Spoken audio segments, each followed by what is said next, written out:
বন্ধুসকল কেনে আছে সকলে ভালে আছে আজি মই জনাবৰ বাবে খুজি আছো যিসকলে মানে এইচএস ফলাফল ৰিচেকিং ৰিজাল্ট ভাবে বিচাৰি আছে 2026 ত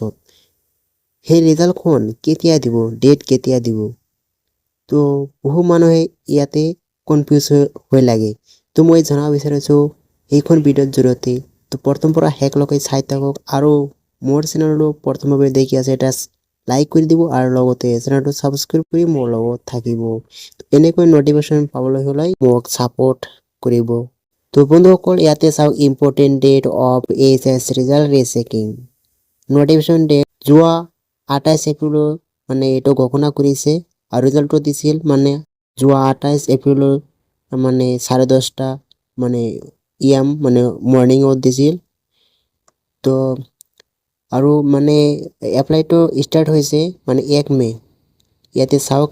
এপ্লাই স্টার্ট ডেট মানে 1 মে 2026 মানে স্টার্ট হৈছে ঠিক আছে তার পিছত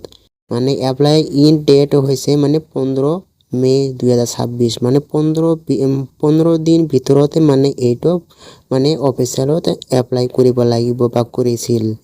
তো ৰিচেকিং ৰিজাল্টটো চাব কাৰণে within 30 days from the last date of application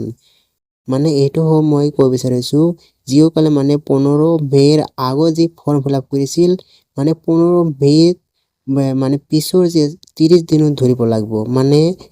ধৰক মানে এতিয়া মানে মে মাহৰ 15 তাৰিখ মানে মে জুন মাহৰ 1 তাৰিখ হলে 15 দিন মানে জুন মাহৰ 15 তাৰিখ হলে মানে 1 মাহ হৈ গেলে মানে ৰিজাল্টটো চাব পাৰিব ঠিক আছে তো ইয়াতে নোটিফিকেশন মই ৰিয়েলিটি মই দেখা দিয়েলো আৰু এনেকৈ পাবলৈ হলে মোক সাপোৰ্ট কৰিব থ্যাংক ইউ